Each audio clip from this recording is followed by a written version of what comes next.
Queridos amigos, queridas amigas, que Deus nos abençoe em mais um evento, em mais um momento de reflexão sobre as nossas vidas, sobre o viver, sobre a existência. Dar continuidade a um trabalho é o que se torna mais difícil. Nem sempre é iniciar.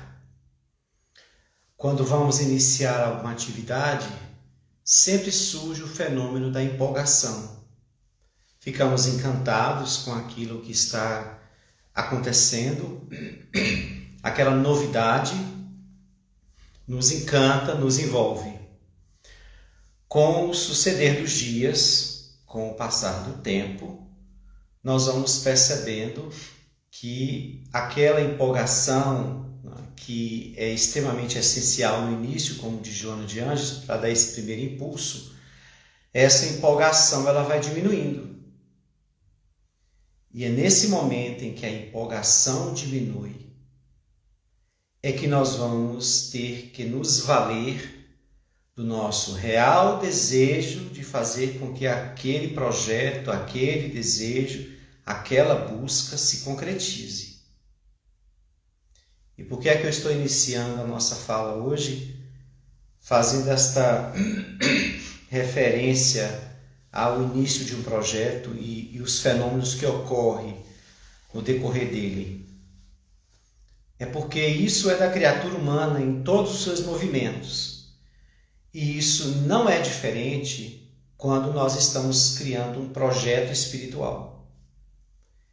Quando a gente abre a live e ver vocês voltando aqui, nós percebemos que há um desejo que está se mantendo. Nós já fizemos bastante esse trabalho no Centro Espírita e cansávamos de ver muitas pessoas que se empolgavam no início com o trabalho, com a questão do autodescobrimento, com as questões de estar se enxergando e se descobrindo. E com o passar do tempo, essas pessoas foram naturalmente abandonando o projeto. E assim sucessivamente. Chegavam outras empolgadas, mas algumas mantinham a sua frequência. Havia um propósito pessoal ali de se iluminar, ou pelo menos de teimar na busca da iluminação. A pessoa mesmo enfrentando problemas e conflitos, ela ali estava tentando, em cada encontro, trabalhar-se. E muitas vezes, nessa trajetória do tentar, nós não vamos ter resultados tão rápidos. É outra questão, é outro desafio. Autodescobrir-se é um processo onde a gente vai se entendendo por dentro e tendo que fazer mudanças, só que essas mudanças exigem muito de nós. Porque tudo aquilo que a gente quer mudar, na maioria das vezes, está bastante enraizado por conta dos outros períodos reencarnatórios que vivemos. Então, por isso que não é fácil mudar. Nem para aquela pessoa que tem um objetivo firme, continuado, ali todo dia trabalhando, nem para estas é fácil. Porque se percebe a dificuldade de sustentar ou de criar, sair de um lugar, de um comportamento e ir para outro. Tem um desejo aí. A gente pode até fazer um ensaio de nos tornar pessoas diferentes naquela semana, naquele mês. Daqui a pouco a gente começa a ver que estamos retrocedendo a comportamentos antigos que a gente acreditou que tinha abandonado. Então, que bom que vocês estão aqui. Vamos dar continuidade ao trabalho de autodescobrimento, que terão seus dias desanimadores, ainda mais porque não depende de ninguém, só depende da nossa força própria de modificar-se por dentro e trabalhar para a conquista da paz. E nem sempre vamos lograr sucesso de imediato, então é necessário paciência, perseverança, maturidade para entender o tempo nosso, não é? O meu tempo é um, o tempo de vocês são outros. Então, cada um precisa respeitar e conhecer seu tempo, conhecer seu ritmo. E não ir por um movimento acelerado e atropelar-se lá na frente ou cair lá na frente.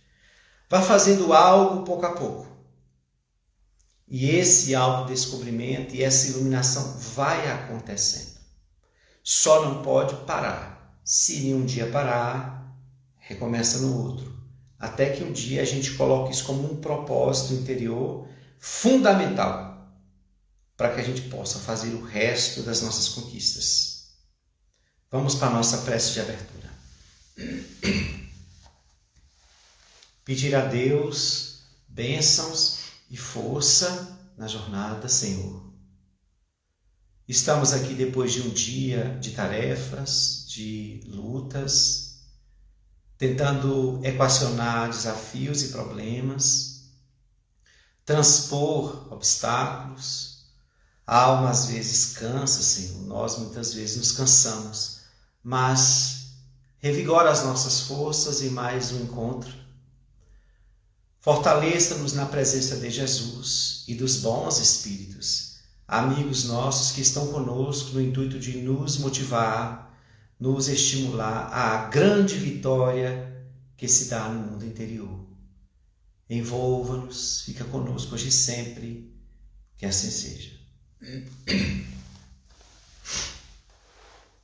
A gente iniciou a live falando dos objetivos que a gente traça, não foi? No início, a empolgação. Vou dar um exemplo simples. Você entra na live a primeira vez e fala, adorei essa live. E aí você fala, não vou perder uma. E isso é para qualquer coisa que nos faz bem e que a gente se empolga. Então, não vou perder uma. Né? E na segunda, e na primeira, e na terceira, e na quarta. Quando chega na quinta, hoje eu não pude. Ou esqueci. Ou amanhã eu vejo. E é assim que a gente vai fazendo com muitas coisas em nossas vidas. Nós vamos deixando. Porque quando a gente elege algo que a gente considera importante para conquistar, nós precisamos sustentar aquilo, mesmo que nós não tenhamos os imediatos resultados, como eu disse. Autodescobrir-se é uma tarefa extremamente difícil. Por quê? Porque só quem pode fazer a manutenção é você. Eu posso aqui lhe dar um fortalecimento, um conselho, um estímulo, mas na hora de fazer esse trabalho, quem vai decidir é você. Somos nós. Deixa eu contar para vocês um acontecimento aqui que me fez lembrar. Sempre houve campanhas, né, contra o aborto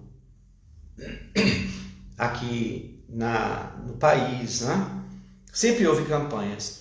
E uma certa vez eu ouvi um espírito me dizendo a seguinte questão, que o mundo espiritual estava lançando um novo projeto para evitar o aborto e que não seria na ordem de promover uma divulgação dizendo para não se abortar ou demonstrar os problemas que ocorrem, as questões do valor da vida. Não. Os espíritos superiores entendem que é importante saber que na última hora, entre abortar e não abortar, só existe uma escolha, que é da mãe. Então, vamos esclarecer as mães. Vamos falar do seu compromisso, vamos falar do que ela pode ganhar se aceitar aquele filho, essas questões espirituais que a gente vê falar na doutrina sobre os ganhos de quem enfrenta dificuldades nessa área e não mata o filho. Então eles iam direto em quem teria no final a última decisão. Por mais que todos os fatores conspirassem, quem decide no final é a mãe. Então, no autodescobrimento, você pode assistir uma palestra como essa, participar de um congresso, de um curso. Você pode estar na roda de amigos e todos falarem que você precisa disso. Você pode enfrentar um problema grave e que você percebe que é necessário iluminar-se. Ou você pode viver um momento riquíssimo de paz e de luz e dizer que beleza estar aqui, sentir essa paz, por conta e que me estimula a uma conquista para sentir isso sempre. Você pode ter todos esses movimentos, né? Mas na hora de fazer o mergulho interior e dar continuidade ao autodescobrimento, só resta a sua decisão. Ou seja, a decisão nossa valida ou invalida tudo que ocorreu ao redor. Então, no final, é sempre com você mesmo. É sempre conosco. Então, vamos falar sobre esse caminho que estamos fazendo em relação ao autodescobrimento. Se a gente quer paz na vida exterior, isto é impossível acontecer quando não há paz interior. Alguém pode me dizer, Arilson, eu sou feliz exteriormente. Eu vivo uma vida feliz. Certo. Nós podemos viver períodos longos de felicidade externa. Mas o que acabará sempre predominando é a felicidade real. A felicidade advinda de fenômenos temporários, esta nunca se mantém no mesmo nível. Ela vai sempre caindo. Entende? Porque, então, se a nossa felicidade está sustentada nas coisas de fora, entendamos que ela está no processo decrescente. Por quê? Porque não é real. É sustentada por questões materiais. E às vezes não ocorre de forma processual, lenta ou paulatina esse decrescer. Às vezes é abrupta. Quer ver um exemplo? Imagine que você está se realizando com o carro que você comprou. E você está feliz por conta do carro. Tá bom. Numa noite, um ladrão vem e rouba seu carro. Caiu. Entendeu aí? Agora experimente conquistar uma paz dentro. E pode acontecer todos os reveses da vida possíveis. Ninguém a rouba. É esse ponto que está sendo trabalhado aqui. O que nós estamos fazendo aqui agora? Nós estamos cuidando de coisas que a traça não vai consumir, o ferrugem não vai devorar e a morte não vai resgatar. Nós estamos nos preparando espiritualmente para sermos mais fortes, para enfrentar o que a vida ainda tem a nos ofertar aqui, nessa existência, e também estamos nos preparando para atravessar o momento da nossa desencarnação seguros de que o que eu carrego dentro ser-me-á luz que vai guiar meu caminho. Então esse investimento aqui agora se nos torna, esse dessa natureza e tantos outros, se nos torna o maior investimento, porque eu estou cuidando de mim, espírito. Porque é esse espírito que tem que adquirir vigor, coragem, força, esperança, fé, todos esses atributos, todas essas virtudes, para eu enfrentar a vida material, para eu saber lidar com a vida material, para os problemas não me arrastarem, não me abaterem, não me tragarem.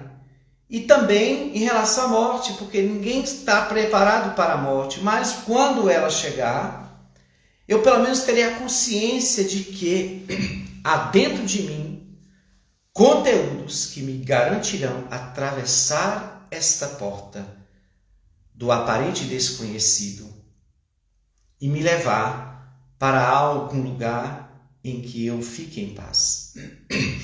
Então nós não estamos fazendo um investimento de curto prazo, de médio prazo, de longo prazo. Nós estamos fazendo um movimento para todos os momentos das nossas vidas. Se a gente se ilumina um pouquinho, a gente já sente esse bem-estar hoje, amanhã, daqui a um ano. Porque se eu conquisto algo em mim, pronto. Aquilo só tende a crescer se for alimentado. E quanto mais cresce, mais paz eu tenho, mais força eu tenho, mais harmonia eu tenho comigo. E a gente começa, nessa harmonização interior, a deixar muita coisa de lado. Vocês conhecem aquelas pessoas que se irritam por tudo? Se afetam por tudo? Do menor ao maior? Que dá muita atenção a picuinhas, a coisas tolas, que tem um melindre muito aguçado e que tudo a afeta, tudo a irrita, tudo a leva a irritar-se. Conhece pessoas assim? Pois é.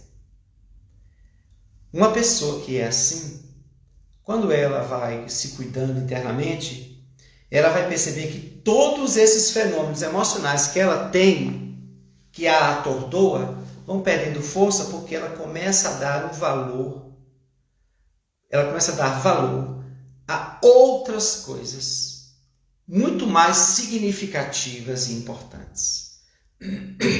E aquilo que era pequeno e que lhe produzia um tornado interior será desconsiderado e será medido no seu exato valor e tamanho. A pessoa começa a se tornar completamente longe dessas afetações comuns. Essas coisas que passam pelo planeta, né? Pelas nossas relações, pela nossa inferioridade, isso vai passando. É aí que a gente vê a calma nascer, as reações instintivas diminuírem. Você quer ser uma pessoa que tem paz? Pois é, o caminho é para dentro. Se caminha muito procurando paz na família, no trabalho, no todo do meu existir, isso é muito bom quando se começa por dentro. Agora, isso é muito ilusório se só começa por fora. Pessoas que buscam a paz fora passam a vida toda lutando para sustentar uma coisa que não tem base.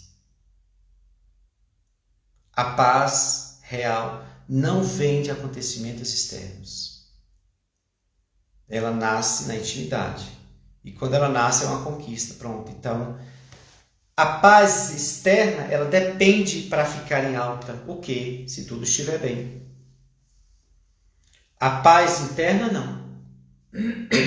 Você pode estar com o maior problema na sua frente e com paz dentro de si. Sente o abalo, chora, sofre, mas sente uma paz aqui. É por isso que a gente olha os santos, os espíritos superiores. Eu que estive com o Chico Xavier no ano de 1995, é estranho você ver uma pessoa que sofreu tanto e que estava sofrendo naquele corpo doente, enfermo, trazendo uma alegria na alma, uma serenidade. E você fala, o que é isto? É esta paz que eu estou falando? Essa aí de dentro?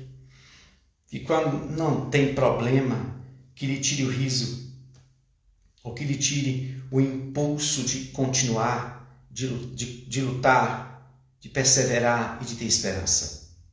É por isso que os espíritos superiores têm esta tranquilidade, é paz. Porque essa tranquilidade também surge dessa maturidade que nós vamos conquistando no mundo interior. Então, muitas coisas deixam de afetar. Então, se você se afeta com muita coisa, examine isso aí. Está morrendo aos poucos. Ou melhor, está se matando mais rapidamente, melhor dizendo.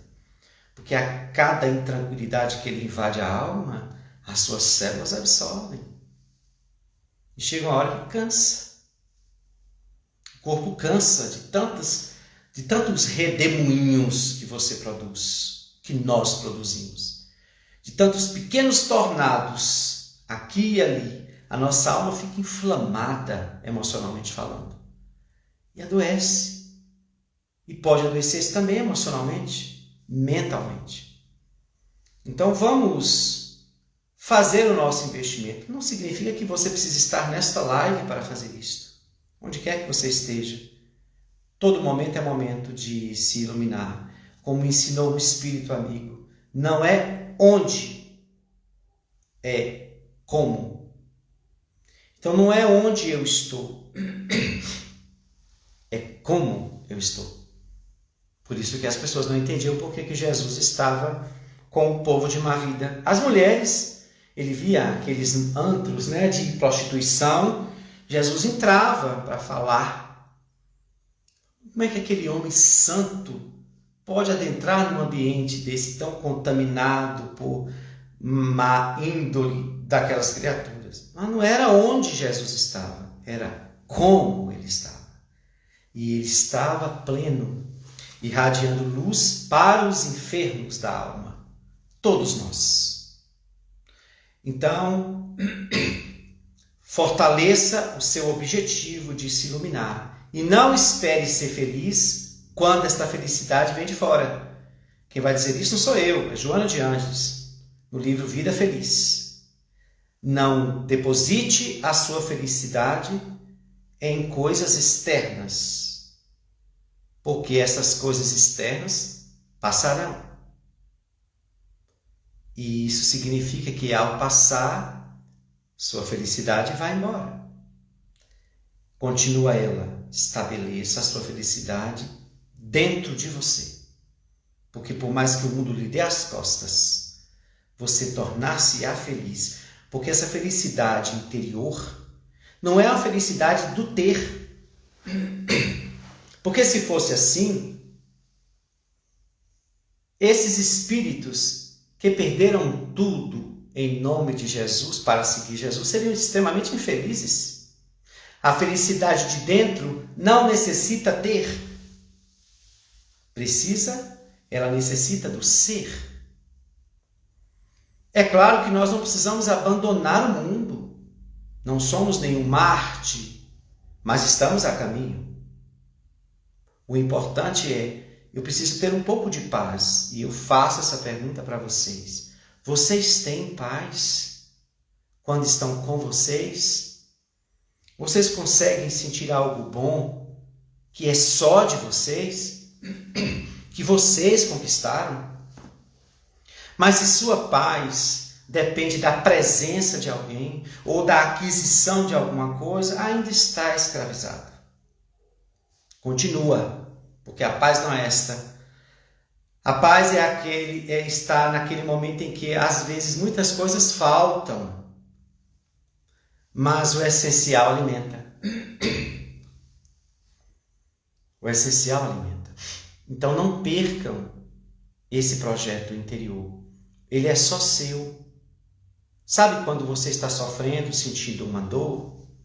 Você diz, Joana de Ângeles, no livro Desperte e Seja Feliz, que às vezes a gente tem vontade de falar o que a gente está sentindo e como a gente está sentindo, não é? A vontade que a gente tem que a pessoa prove o que a gente está sentindo, de tão difícil que está. E Joana vai dizer, nem tente. Ninguém vai conseguir captar, provar o que só você entende. Então, o que ela quer dizer com isto? Que essa dor particular é tua, e por ser particular, e por ser só você que pode mensurá-la, é você, então, que deve saber o valor da paz. Porque a dor, quando lhe chega, só você sabe percebê-la, dimensioná-la e notar como ela é ruim e como ela castiga. Então, quando a gente entra nesse assunto, a gente vai falar sobre as emoções perigosas, que é o tema da noite também. Na verdade, quando a gente fala de espiritismo, quando a gente fala de Jesus, não existe um tema específico, né? Na verdade, tudo que Jesus nos trouxe, tudo que o Espiritismo nos oferta, se mescla com tudo que nos acontece na vida, na existência. Mas hoje eu gostaria de falar de algumas emoções perigosas, que nesse processo que a gente está discutindo aqui, elas vão nos visitar sempre. A questão é o que fazer. Lembrem que a decisão é de vocês, o que fazer com a questão. Por isso, gente, que a gente precisa tirar, abrindo aqui, antes de iniciar essa parte, muito cuidado com excesso de busca de conselhos e de orientações. Eu disse excesso. Há pessoas que estão fazendo diversos cursos para aprender muita coisa, participam de várias lives, lê diversos livros, tudo que for da ordem de orientação para ela vencer alguma coisa ou superar alguma coisa, ela vai em busca. Tá, tudo bem, isso é muito bom, né? Como diz Jesus. Conhecereis a verdade e ela vos libertará. Só que é o seguinte, a criatura humana ainda busca mestres. Ainda busca mestres. O que significa isso? Significa que quem busca mestre não quer ser senhor de si. Tá bom? Então, é bom ter alguém dizendo é por ali, é por aqui, temos a doutrina, né? Temos Jesus, temos um amigo, É muito bom olhar do outro, um ângulo diferente, certo? Mas uma parte tem que ser eu comigo. Às vezes a gente lê um livro, eu vou inventar o nome de um livro, tá? Como conquistar o seu amor em 7 dias. Menino, lota. O autor tocando na carência, uma das carências básicas da criatura humana, ele faz um livrinho com esse tema e fica podre de rico. E as pessoas ficam acreditando que a sua receita resolverá tudo. E não resolve. Por quê? Porque eu posso dar aqui, vamos supor que eu tivesse, se eu desse para vocês aqui um mapa. Gente, eu vou apresentar para vocês o mapa da felicidade, tá bom? Ó, você vira por aqui, você passa por ali, depois você vira à esquerda, depois você vira à direita. Tudo bem, o mapa está posto. Mas o problema não é nem o mapa. O problema é a criatura querer ir. Ou a criatura prosseguir até o final. É o que aconteceu com o pensamento de Jesus. Se as pessoas reclamavam que não tinham norte para poder seguir, eis que o norte chegou há mais de 2000 anos e nem por isso a maioria está seguindo. Entende que tem que ser algo de você para si mesmo? Orientações espalham por todos os cantos. Mas, no final, lembra do início da palestra? No final, quem decide é quem, se vai ou não. Então, muito cuidado com esses excessos de busca de orientações. Para onde eu vou, o que eu faço? Pergunte-se. André Luiz diz que 7 dias de conhecimento espírita, cristão, já nos dá total condição de manejar a própria vida. 7 dias. Mas tem pessoas que estão há mais de 7.000 dias, abarrotada de conhecimento de todo canto, mas não dá um passo à frente. Então, muito cuidado com essas buscas excessivas de mestres. O mestre que nós tivemos já deixou a lição. Agora não é hora de buscar o mestre, a não ser através da vivência do que ele deixou. Porque senão vira idolatria, vira contemplação. É Jesus para lá, é Jesus para cá. Ah, meu Senhor, ó que Senhor, ó Mestre, ó glória, ó luz, ó nada. Jesus não está interessado nisso. porque senão ele estaria desenvolvendo o personalismo. E como ele é um ser sublime, o ego já morreu ali. Ele não tem essa expectativa.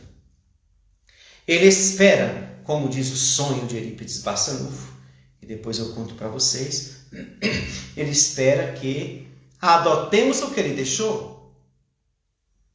Então, o mestre que nós tivemos e que nós temos já deu a lição, está aguardando só a aplicabilidade dela.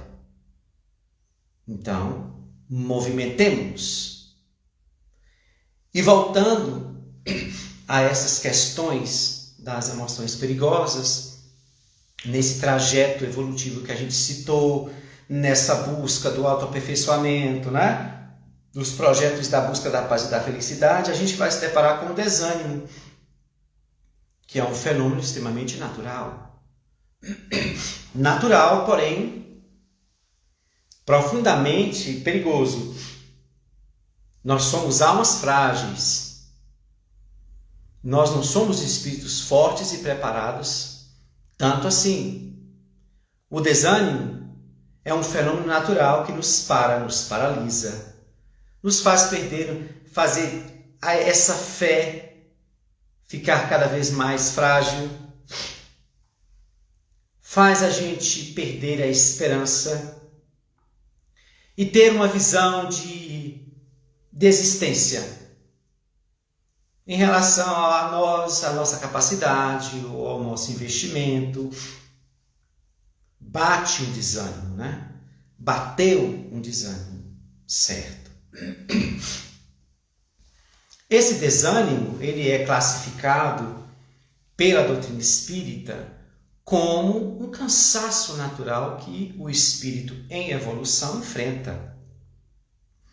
Joana de Ângeles trata muito bem desse assunto quando ela vai dizer que é quando a alma está cansada de lutas e que ela cansa de fazer esse investimento de energia na busca do que se quer, basicamente pelos excessivos nãos que vão gerando frustrações, cansando a alma nas suas também excessivas tentativas. Só que a benfeitora diz que isso também não deixa de ser, que essa busca que o indivíduo faz de crescer, de evoluir, de conquistar o seu progresso, não deixa de ser um grande exercício para a alma fortalecer-se, entendendo que ela precisa compreender que o espírito ainda imperfeito não traz em si todas as condições internas para fazer uma conquista sem tropeços, sem problemas, sem obstáculos, que muitos surgem dentro. Nem sempre os obstáculos são fora. Mas para lidar com o desânimo, vamos deixar que ele chegue, porque é natural. Agora, o que você pode fazer quando estiver desanimado? Essa é a questão. Entenda, estou desanimado. Pois é. Houve um abatimento, uma frustração, uma decepção. Tudo bem, a gente tem esse abatimento que ele demora algumas horas ou alguns dias, mas não pode passar semanas. Muito cuidado. O desânimo é como uma erva daninha. Nasceu aqui em um canto. Se a gente não for lá e arrancar, daqui a pouco ela já está espalhada por todo o terreno. Então vigia. O desânimo é natural aparecer, mas não lhe dê tanto ouvido. Não escute as suas propostas. São todas de falência, de atraso e de estagnação. Ore, soerga-se e volte a caminhar. O desânimo é um momento em que a alma cansa. É a melancolia que Allan Kardec também vai dizer. aquele momento em que a alma cansa de lutar e deseja libertar-se daquele corpo denso ou ganhar uma liberdade, mas ela está sob o educandário da reencarnação, onde um corpo pesado lhe impõe uma experiência, na maioria das vezes aceita por nós mesmos. Então, é natural que o desânimo chegue, mas não dê muito tempo.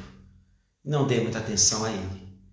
Porque quanto mais o desânimo demora, mais você perde tempo, paralisa suas forças e pode atrair espíritos que também não querem o seu progresso, aproximar-se de você e começar a dar um zoom nesse desânimo, ao ponto de você abandonar os seus projetos de crescimento espiritual, de crescimento material, seja lá o que for.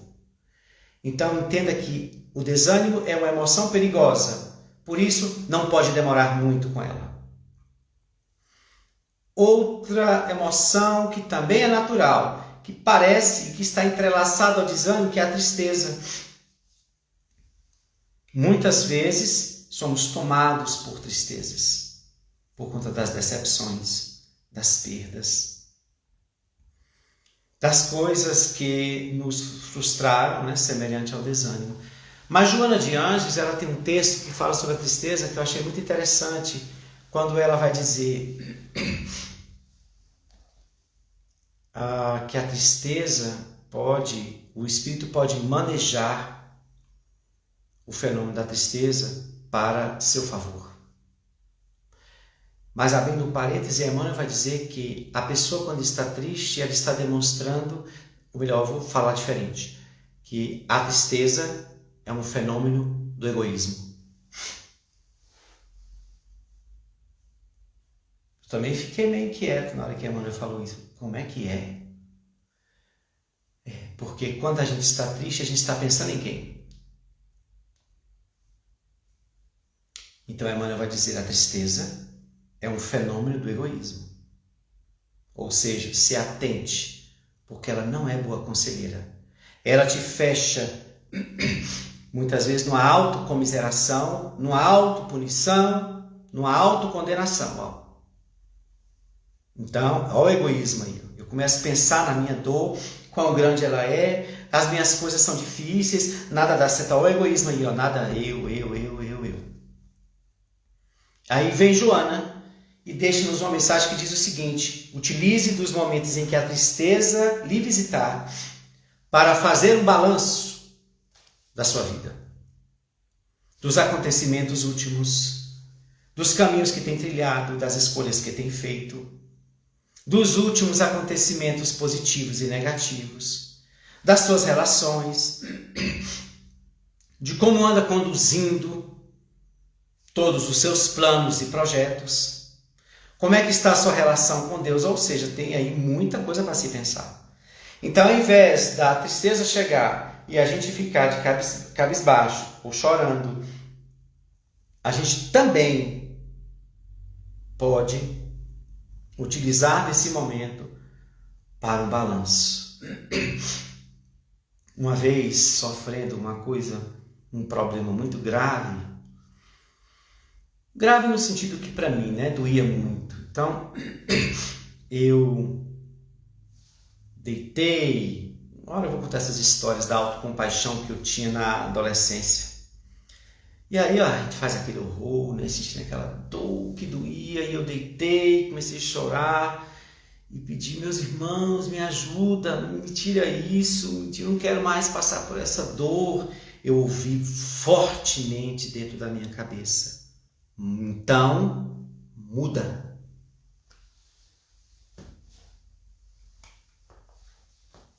Muitas dores repetem as visitas em nossa alma, porque nós não estamos saindo do lugar. Diz também Augusto Cury: como é que você quer uma coisa nova se você continua no mesmo lugar? E aí a gente vai mudando, né? Então a tristeza, não deixa ela ganhar cidadania, porque ela é prima da depressão. Então, entenda que o fenômeno, estou triste, mas daqui a pouco eu me levanto, né? Porque a tristeza nunca se ouviu dizer, e aí eu estou parafraseando André Luiz com a culpa, que ele vai dizer que nunca ouviu dizer que a culpa beneficiou alguém. E eu vou parafrasear André Luiz e dizer, nunca ouvi dizer que a tristeza ajudou alguém. Agora, se você manejar dessa forma, você utiliza de um fenômeno aparentemente perigoso e danoso para fazer um balanço e recomeçar saindo da tristeza. Outra emoção perigosíssima, que é amiga, companheira da insatisfação, que é a indiferença. Joana tem um texto só para falar da indiferença. Ela é irmã da insatisfação. Quando as coisas não estão indo bem e a gente vai vivendo períodos de insatisfação, a alma começa a ser minada por uma certa indiferença. Sabe o tanto faz? Pois é. Começamos a ser indiferentes às coisas belas, às amizades ricas e caras, àquele esporte que fazíamos, àquela viagem que costumávamos fazer, aquele hábito de assistir aquilo, ou de ler aquilo, ou de vestir uma roupa assim, ou de fazer começa a haver um esfriamento na alma. Isso é muito perigoso. Cuidado com a indiferença. Quando algumas coisas você começar a perceber que não estão lhe tocando, que não estão mais lhe comovendo, que não estão mais mexendo, fazendo sua alma vibrar. Cuidado. A indiferença, ela é uma estrada onde o seu fim é a depressão também. Então, fiquemos atentos a essa emoção perigosíssima. A gente vai se esfriando no mundo e vai perdendo o gosto de muitas coisas, às vezes por imposição nossa, a gente que se impõe isso. E eu sempre chamo a atenção, cuidado com os decretos verbais. Como assim, Alice, você inventa a palavra, né? Decretos verbais, a gente inventa a palavra. Sim, quer ver um? Não tem jeito para a minha vida, não. Ah, não. Eu vou viver a vida toda com esse problema. Ah, não vim para ter ninguém, não. Não, a sorte não vai vir na minha vida, né? Apesar que sorte não existe. Mas é um modo de dizer, né, que as pessoas falam assim, não, eu tenho certeza que não vai dar certo. Ó, um monte de decreto. E você vai cristalizando esses decretos. Aí quando a coisa não acontece, você esqueceu de ter sido um grande colaborador para isto. Então vigiar, não é? Então a indiferença, se a gente for abandonando as coisas, daqui a pouco a gente está frio e a vida deixa de ter cor. Isso é um perigo. E para a gente enveredar por essas emoções perigosas, eu estou acrescentando a inveja. Que não existe inveja branca, tá bom? Nem preta, nem lilás, existe inveja. Que ela vai estagiar em cada indivíduo, como qualquer imperfeição, ela vai estagiar no indivíduo de acordo com o nível evolutivo do espírito. Porque eu posso ter inveja, mas a minha inveja não vai ser igual à inveja do outro, porque somos espíritos diferentes em níveis evolutivos.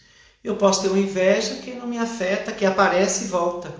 Ou eu posso ter aquela inveja que eu desejo aquilo da pessoa e fica na minha cabeça, e tem aquele outro que vai ter uma inveja que tem raiva do que o outro quer e trabalha para o outro perder porque aquilo lhe incomoda. Então, o que a gente tem que entender em matéria de imperfeição é que nós temos o Pai das imperfeições.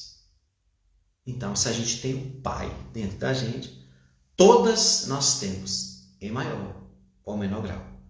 Quem é esse pai infeliz? O egoísmo.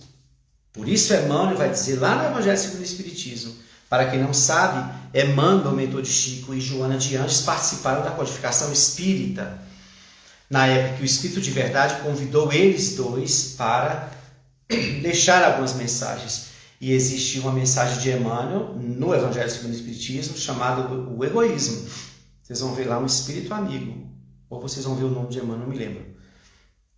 Mas Emmanuel vai dizer que enquanto o egoísmo não sair da terra, do coração humano, o cristianismo não terminou a sua tarefa.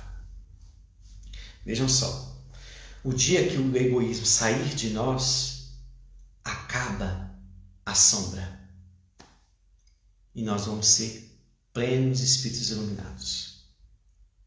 Enquanto a gente não chega lá, vamos trabalhando para que essas filhas e filhos do egoísmo não predominem na alma e ele possa cansar esse egoísmo à medida que a gente for aumentando o trabalho no bem. Por isso, pela questão do egoísmo, que o Evangelho vai dizer: fora da caridade não há salvação. Por quê? Porque é a caridade que vai banir o egoísmo de nós. Então, quer se distanciar do egoísmo? Aumente os seus serviços a quem sofre. Então, a inveja corrói, semelhante ao ciúme. Corrói, nos coloca em um lugar em que a gente desejaria, mas nem sempre quer fazer por onde. Ou às vezes a gente não fez o esforço necessário e acha que o outro ganhou aquilo de graça, a gente não pode julgar. E às vezes, diz Joana, aquele que chegou lá na frente e está no sucesso, ele começou antes da gente. Então muita coisa a gente tem que ficar atento. A inveja atrapalha, porque a gente fica desejando o que é do outro, quando deveria a inveja estar desejando o que é do outro, trabalhando para se ter o seu. Não gaste energia, não é? E a gente precisa entender, isso é importante para o autodescobrimento, que nós somos seres imperfeitos. O que é que isso significa? Que essas imperfeições não estão só nos outros, estão em nós. Podem estar em grau pequeno, que a gente nem percebe, mas elas estão aí, posto que o Pai que a produz vive ainda em nós. Tá bom? Eu espero que a minha fala tenha ajudado de alguma forma vocês. A mim me leva muito a refletir. E vamos juntos aí nessa batalha todo dia, estudando, aprendendo, lendo. Quem não está inscrito no meu canal, convido para se inscrever. A gente está postando as palestras lá. E estamos também agora com o Instagram, né? ferraz.arilson. Entre lá, a gente também está fazendo um processo de divulgação, compartilhando com vocês as coisas da doutrina espírita, tudo aquilo que é bom. Muito obrigado por estarem aqui e mantenham o propósito de vocês. Se não for aqui, não tem problema. Mas onde vocês estiverem, a prioridade é você, espírito. Não se esqueça. Muita paz. Até mais.